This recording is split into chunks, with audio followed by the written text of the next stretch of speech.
Jenner. Ah, he's a good boy, such a good boy.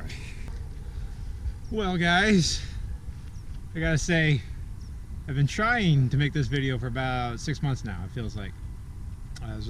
I planned it for my 200 subscriber celebration. By the way, thanks for watching. I built this trailer I think about 2 or 3 years ago, and I've never made a video on it, and it's the trailer that I use the most. Of all the things that I've made, yes, for one thing, it's one of them, but it's definitely my favorite one that I've made. Here's my my teardrop trailer that I built from the ground up, frame and all, and this is Tanner. All right, Tanner. He's very nervous. Doesn't like to be on film. So my constraints in this design were, this is my complete and only design. I came up with actual designs. I have drawings of it made up, but my plan on it was to make it at the confines of readily available material. So the absolute confines was 4x8 because that's easiest paneling to get. Metal is also difficult to get in widths that are wider than 4 feet. What I didn't want to do is have a whole bunch of seams. My previous teardrop that I made, I had to cheat the system because it was a little bit more than 4x8, and so the seams underneath the molding on each side, I had to cheat a little bit. And this one I did not have to do that. So its actual box is 4x8 by 4. So it's 8 feet long, 4 feet wide, and 4 feet tall. I came up with the G code, and I got these all cut out on a very large table CNC router. Did that myself. It was a lot of fun, and then I built this. Like I said, I built the frame, built the axle, put everything together, and I'll just take you on a quick tour. If you guys have any questions, do absolutely feel free to ask me about them. I will do my best to answer them. I will say I don't know the exact weight of this thing. It's going to be under 1,000 pounds. I don't know if you can tell, but I do pull it with my Prius just fine. And sometimes I think it might be a little too light. So let's take a look at it. So it is all aluminum on the exterior. I personally like the middle look. I could make it with the Phylon and white trim or black trim, but I really like this look. This is the look I went with. Up front here I do have the battery. This is of course just the disconnect switch for it, so that turns the battery on and off. Before we go any further, let's go ahead and see that I'm actually a little low in the front, so I need a better hitch that comes up further. So the first thing I need to do is level this thing up and make it stable. So to do that, I do have pop-down rear jacks.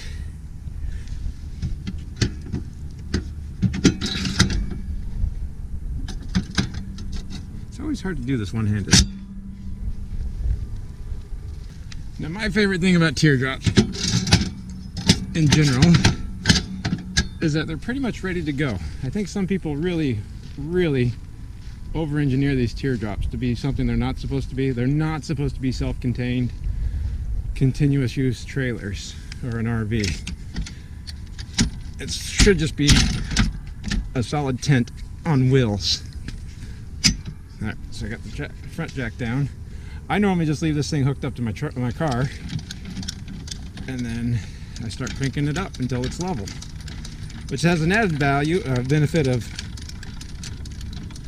if it's still hooked up to my car, it can't roll away on me because it is really light. Nobody can steal it from me. And my car acts as a nice park brake. Maybe that's the wrong way to see it, or think about it. So, see if we're a little bit more level there. And look at that. I've already set up camp. Wasn't that simple? That's the best thing in the morning is when you're done, you roll out of bed, lower the front jack, put those away, close the door, and then drive away. This is not self-contained, like I said. I do have 2 roto packs. I think these are 2-gallon roto packs. These are just for fresh water. Again, these are just standard roto packs. You just take them off that way, and you have water. All the water you want, or you can carry. There we go. But what I do think on most of these teardrops that do have water and sinks is the downside is the sink if it leaks, or the water if it leaks onto your bed. They generally only hold about 5 gallons of fresh water anyways. And all those components on there, they really do actually cause problems, and they do leak. I think the entire idea behind the teardrop is to be as simple and enjoyable as possible. Go in areas that you can't normally go, but because it's hard-sided, in places like Yellowstone and bear countries, you can be safe. And you don't have to worry about wind. It's actually really warm in there too. And even during the summer in the middle of the desert, I have the vents on top and the vents on the doors. Open up the cross ventilation and it actually cools pretty nicely. These are, of course, just steel rims or fenders right there. If we go to the back here, into the galley area, again, when I'm camping, I just want somewhere that's out of the dirt. If I really wanted to make gourmet food, have all the food and cooking utensils I've ever wanted, I would not be using a teardrop. It doesn't make any sense to me at all. In fact, it's silly. I did make this big enough to actually put a microwave if I wanted to, but this is set up for like a camping stove. You can cook right here. The nice thing is that rear door actually acts as a rain cover or a wind cover. You can actually turn the light on. All my lights are LED just to make the battery last a little bit longer. I do have this shelving right here. There's a little bit of a lip to keep stuff from falling off. I got my important kitchen knife right there, a canteen, some propane for the stove if I need it, or the heater. But yeah, this is the solid work surface, the countertop. I have another one down here. And then of course I do have some drawers. Not a lot of drawer space. I think if I were to do it again, I'd do more sliding doors than drawers. That's all I got going on right there. Right here, this is a feature I thought was important. I've never seen it at anybody else's. This actually turns on the light. It doesn't turn on the light above. It doesn't turn that one on. That's on its own switch.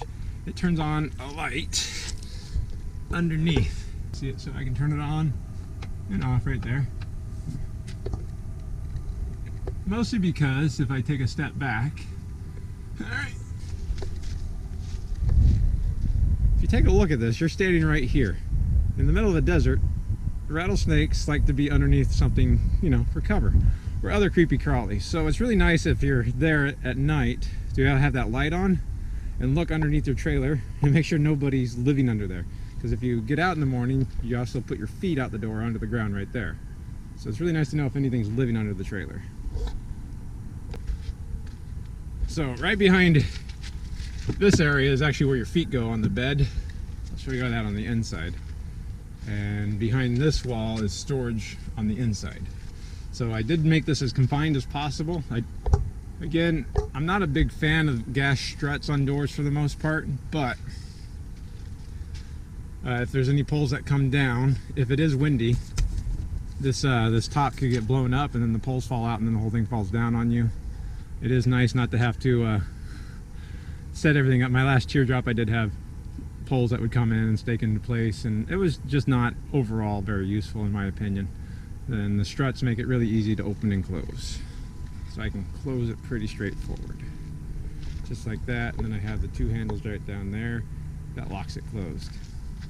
What I did do on the door here, I bent this over so that rain would just come straight off. There's no seam at the bottom right there to hold water. Water, I've driven in some really bad rainstorms, and I haven't had any water come in yet. So I'm pretty pleased with the way it works. Same with right here. There's no lip to hold water in. Because again, this flooring right here, that is what you're laying on the inside.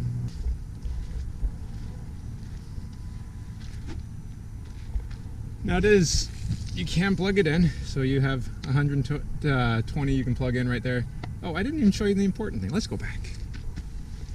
Behind this door is the heart of it, I guess you could say, maybe.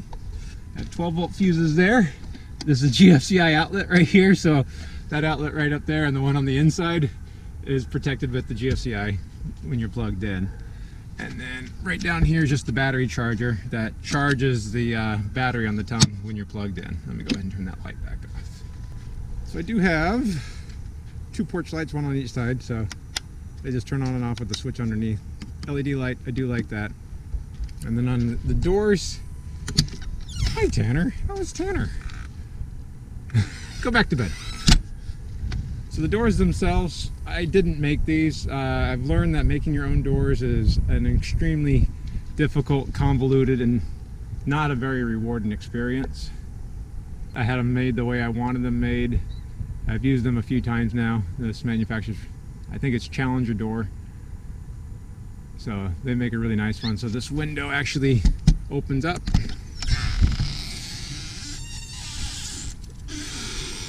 So just like that. It's a built-in screen that doesn't come off. So this is good ventilation, cross ventilation, right into the bed area. Underneath this is actually 3/4 inch plywood. It's actually pre-finished plywood. You can kind of see on the inside right here.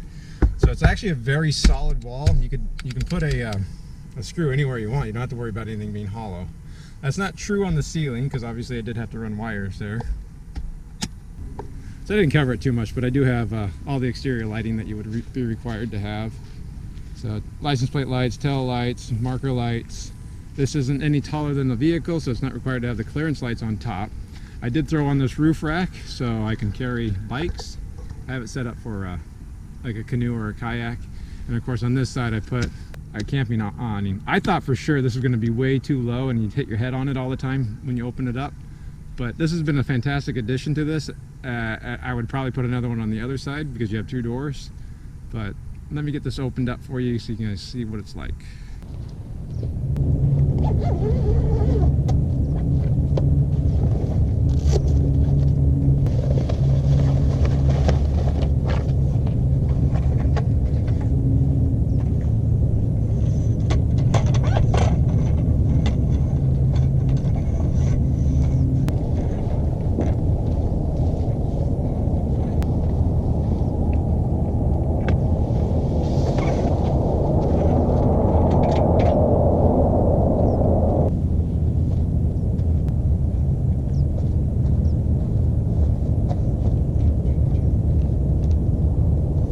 Okay, so with this set up, I know it's a little awkward for one person. Two people works just fine. And believe it or not, I do sleep two people in this just fine.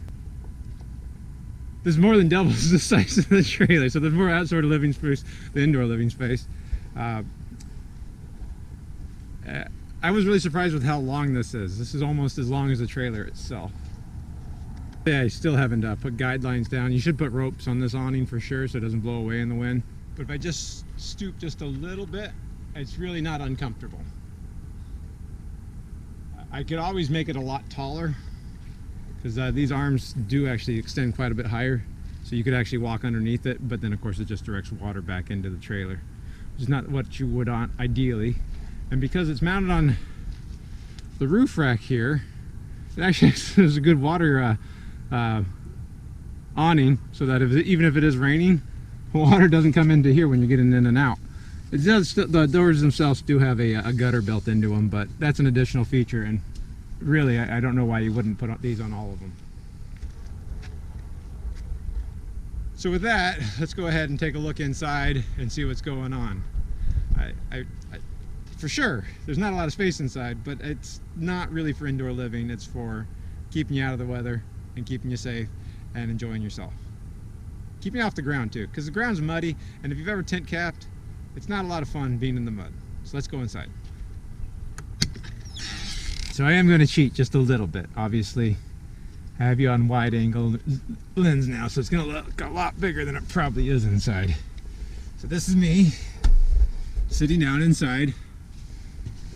What I was warned by somebody else who's built a trailer before is, even though it looks cool on the outside to have a really cool looking wing shape on the front, it's miserable to live in it if it has a curved front because you can't lean against it. And so with a nice 3/4 inch flat wall right here, I can lean back just like a normal chair and it's comfortable.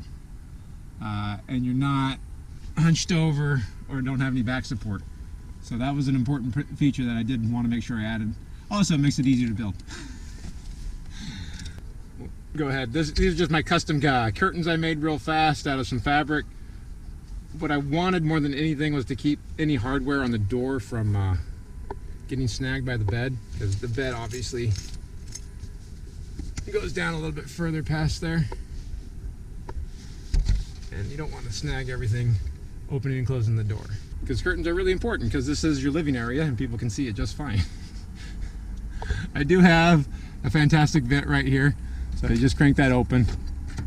It's very easy to get to. And you just ventilate it out.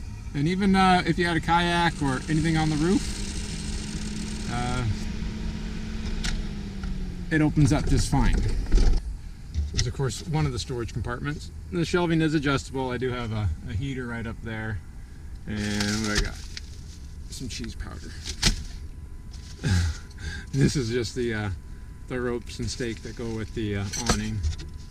In the middle, there's another little cubby hole. It's really nice just to have a cubby hole to put stuff in the middle of the night. Your phone, your wallet, your keys, flashlights, anything that you want easy to get in and out, so you have to open up the doors. So that's just a catch-all for anything. I do have a 12-volt outlet right here for charging your phone or any sort of camera or equipment you might have.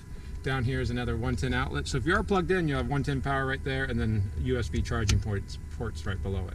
These are only 2 speakers for the radio right below. The radio is just a Bluetooth AM/FM radio. All right, let's try to get something to listen to. I did put an antenna on the outside. I didn't put it on the roof because I didn't want to make a leak point on the roof.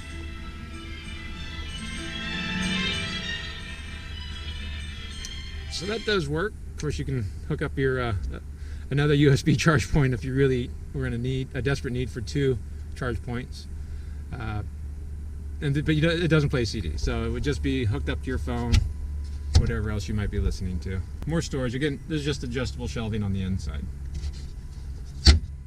This bike lock right here, this is my trailer security lock, where I can just lock it to the tongue so nobody can take it so easily.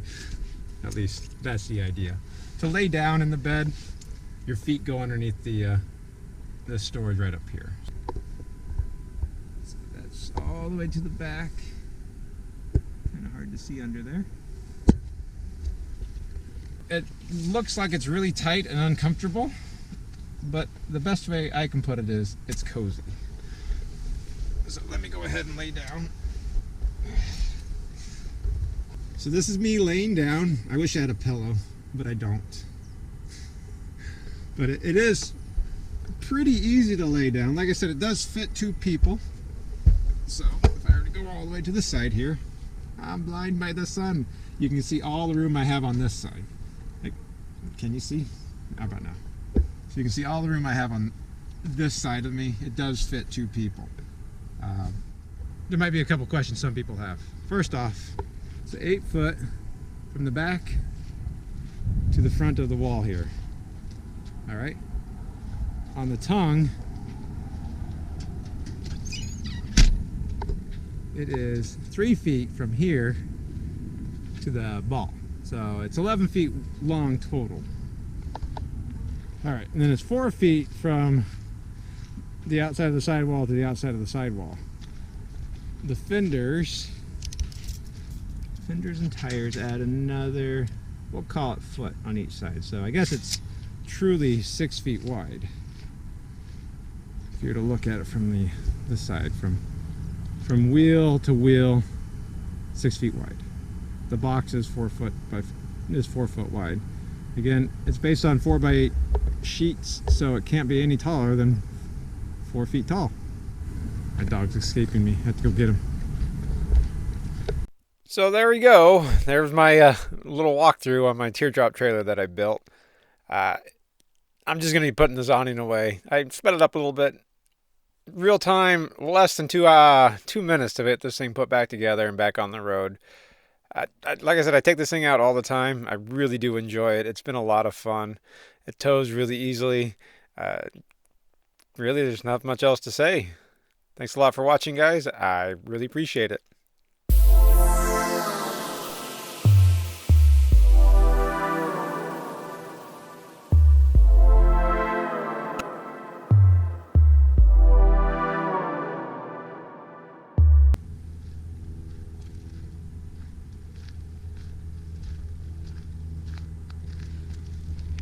You're supposed to wander off in the desert like this.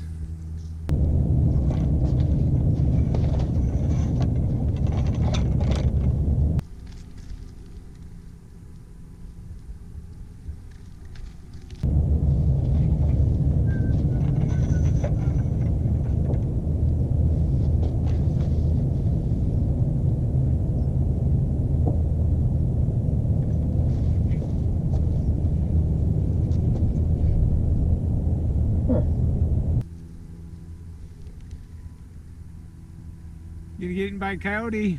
Hawk's gonna come down and get you.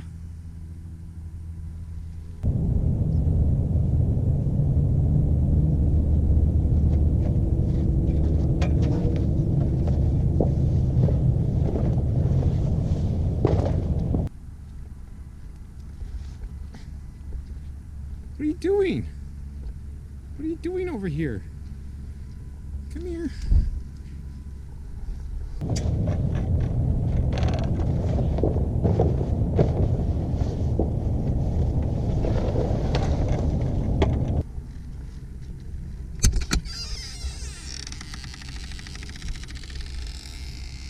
Good night, Tanner.